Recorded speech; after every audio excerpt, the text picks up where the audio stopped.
ito ay isang produkto ng aming 10 years na research. Wow! 10 years! Yeah. So ito ma'am, itong binabanggit ninyo is part of the beneficial bacteria. Kasi kung minsan ang good, basta lang good, di ba? Yes. So, pag sinabi natin beneficial, may use siya. Mas gusto niya yung continuous movement para mas bumilis yung kanyang pagdami. So, hindi po natin pwedeng ilagay yung isang produkto ng pare-pareho sa bawat halaman. Kailangan po iba-iba. Ma'am, nabanggit ninyo rice, beans, and legumes. May other crops pa na pwede dyan gamitin? Yes, pwede pa sir. So, ang mga bakterya po kasi natin, ito ay pag-aari ng gobyerno ng Pilipinas. So, hindi po ito aking pag-aari. Although ako lang yung nakadiscover sa kanya, pero ito ay pag-aari ng Pilipinas. Ma'am, kunyari nagbubungkal ako ng lupa, di ko alam na may bakterya doon na pwedeng magamit. Ano yung pag-aari ng gobyerno? Yes, pag-aari po ito ng gobyerno, hindi ito pag-aari natin. Kahit sa private lot ko? Yes. Kasi po, ang lahat ng lupa ng Pilipinas ay pag-aari ng gobyerno ng Pilipinas. Pero kung ito ay beneficial para sa sangkatauhan sa ating bansa, ito ay pag-aari ng gobyerno. Yes po. Wala kang magagawa doon? Yes po. Ganun ang treatment? Yes po. Kahit konti lang siya, malaki yung maitutulong niya dun sa ating bukid. Kasi ang purpose ng paglagay ng biofertilizer is maparami yung populasyon ng mga beneficial microorganisms. Ayun! So pagka marami na silang magko-convert ng mga unavailable to available nutrients. Mas maganda para sa halaman. What's up ka-video? Arts Sinabago here and welcome to another episode of Video Stories.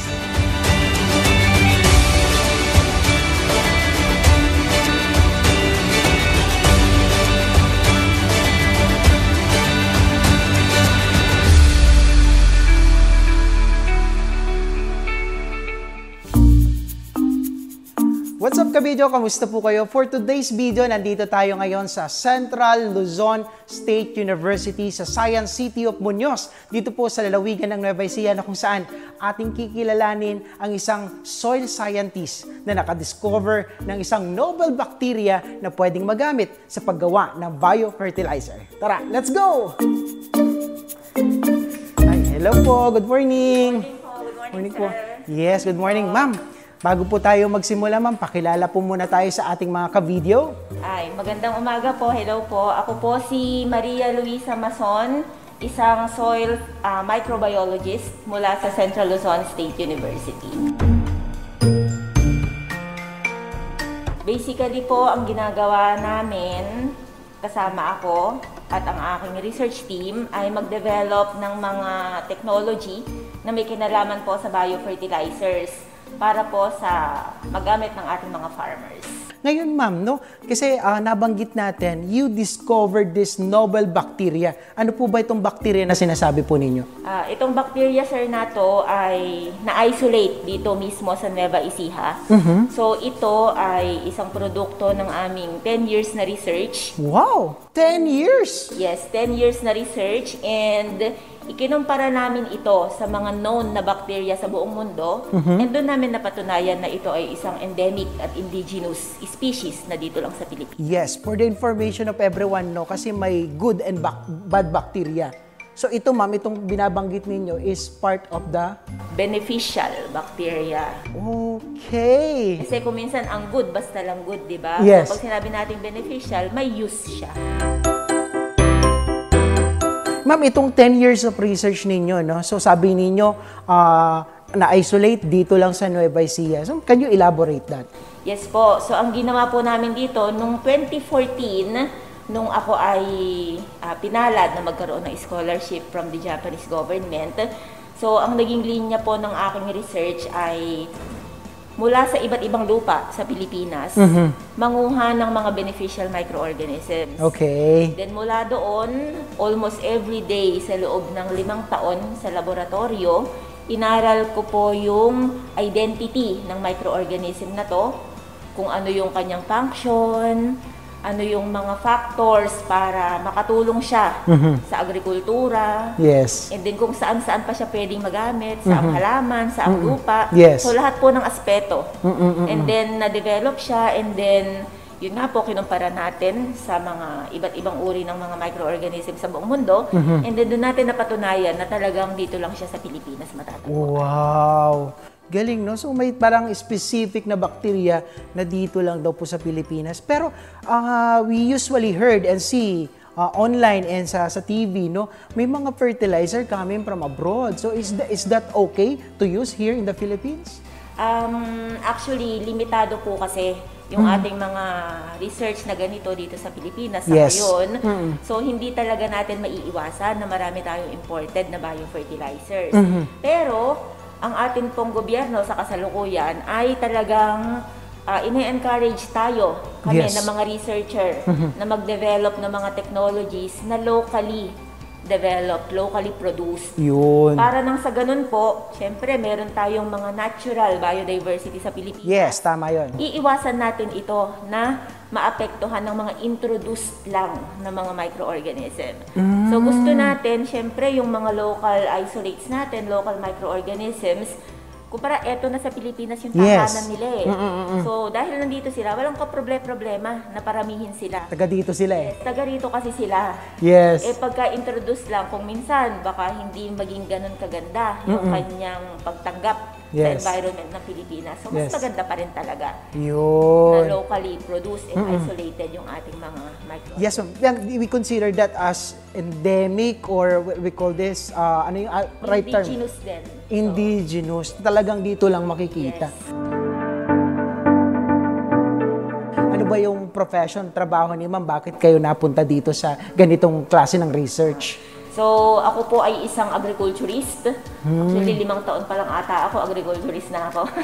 So, by heart siya. And then, naging scholar po ako ng Department of Agriculture. Kaya, kinuha ko yung agrikultura bilang kurso ng kolehiyo.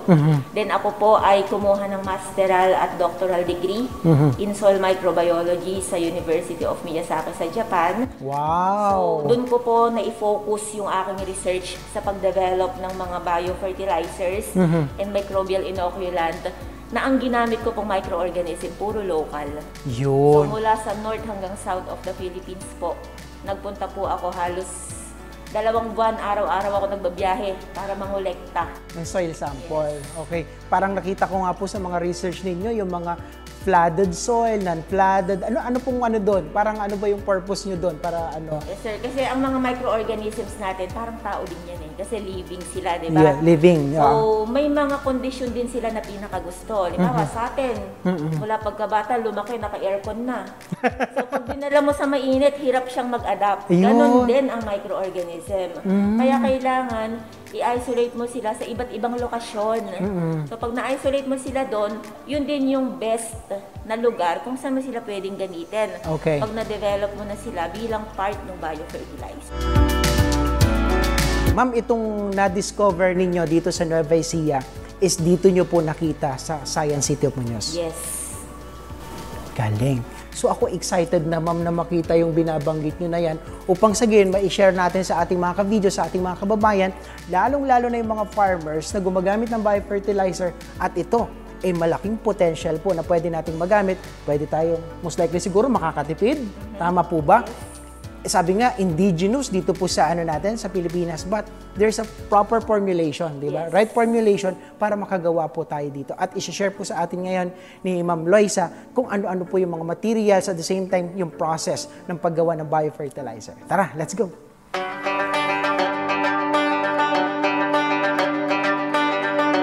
So, ito po yung aming laboratorio kung saan namin pinoproseso yung aming biofertilizer. And makikita nyo po dito yung nag-shake sa ating mechanical shaker. Ito po yung proseso para maparami natin yung populasyon ng ating mga microorganisms. So ito po ay tinatawag natin na consortia ng mga iba't ibang microorganism. Opo. So, ma'am, sorry consortia, meaning pinagsama-sama? Yes. So, hindi lang siya iisa. Kasi po, karamihan ng mga biofertilizer na commercially available, kundi isa, 2 lang yung nandun. Pero dito, ma'am, ang gamit mo Dito ninyo. po ay 6 Wow! na beneficial microorganism. Bilang na bilang talaga, no? Okay. So, ma'am, itong mechanical shaker natin ito, ginagawa niya, talagang, hindi pa po nahihilo yung mga microorganism dyan, ma'am? Hindi naman sir. Mas gusto niya yung continuous movement para mas bumilis yung kanyang pagdami. Ah, okay. May ganun palang factor, no? And then, nilululabay natin siya para mas bumilis yung kanya activity.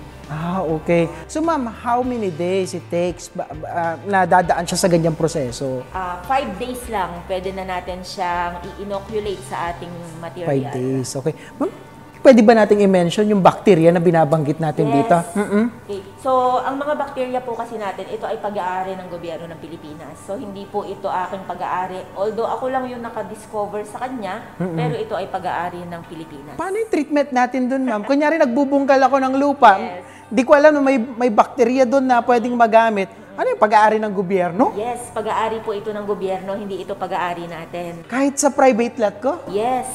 Kasi po, ang lahat ng lupa ng Pilipinas ay pag-aari ng gobyerno ng Pilipinas. Ito po mga discover natin ay pag-aari ng gobyerno. Pero dahil ako'y nakadiscover sa kanya, kaya siya yung ginagamit ko dun sa aking produkto. Okay. So, yung mismong produkto po, yun yung akin, hindi yung microorganism. Pero yung microorganisms, pag-aari ng gobyerno. O, take note ha, kahit nasa property nyo yan, kahit nasa lupa nyo yan, hindi mo naman, kasi lahat naman may microorganism sa lupa natin, di ba? Pero kung ito ay beneficial para sa sangkatauhan, sa ating bansa, ito ay pag-aari ng gobyerno. Yes po. Wala kang magagawa doon? Yes po. Ganun ang treatment. Yes po. Okay, sige. Sige ma'am, tuloy po natin. So ito pong 6 na beneficial microorganisms na nandito, meron po siyang dahilan kung bakit 6 yung pinagsama-sama. Okay. Kasi ito pong ating produkto na na-develop ay pwedeng gamitin sa rice, Okay. sa vegetables, and then sa mga beans, sa mga legumes na tinutukoy natin. Okay. So dahil 3 yung ating mga target na crops, kaya po kada dalawa dun sa ating 6 na microorganism, yun yung tina-target nila. And then may Okay. specific function din sila kasi yung mga 6 na microorganisms na to, pwede natin itong gamitin sa lupa na sabi nga ni Sir kanina, yung may flooding. Yes. Kasi yung ibang microorganism ayaw ng matubig, yung iba gusto ng matubig. Now I understand na. Kaya ngayon ko lang nag-sink in yung kasi syempre nga naman, no, iba-iba yung crops, type of crops na meron tayo. Mayroong mga dry area, mayroong mga flooded area. So, now I understand kung bakit kumuha siya ng mga soil samples sa flooded area and non-flooded area. Beneficial talaga. Yes, ma'am. Ma'am, nabanggit ninyo rice, beans, and legumes. May other crops pa na pwede dyan gamitin? Yes, pwede pa sir. So yun yung ating mga, kasi ang research about biofertilizer is unlimited, masasabi ko. So pwede natin niya i-expand over time. Saan pong proseso ang susunod na pagdadaanan niya? So after po nito, after 5 days, i-inoculate na natin siya dito sa ating carrier material. So itong carrier material, ito po yung tinatawag natin na pagkain ng mga microorganism habang nandito pa lang sila sa lalagyan. Okay, ma'am. Is this a pure soil? Hindi sir, ito po yung materyales na masasabi natin na ito yung akin. So, yung microorganism hindi akin, pero ito yung akin. Kaya pag pinagsama ko sila, ito yung produkto ko. So, kayo ang nag-mix dito, Yes. nag-formulate. So, ito yung formulation na sariling akin. Okay. So, ito ma'am, composed of, can we discuss it? Yes, so ito po ay mga different materials. Merong isa sa material nito, yung pinaka marami is yung compost natin. And then meron kaming mga secret materials. Yes, of course, trade na secret. nilagay. May kasama tong secret material na pinaka-compatible dito sa type ng microorganism natin. Yes. Kaya ito yung masasabi ko na unique dito sa formulation. Yes, nito. so in short po ma'am, not necessarily you discovered a certain bacteria, then you mix it to the other ingredients or materials. Pwede na, no? Yes. Oo, so may, this is science. This is the science behind the biofertilizer.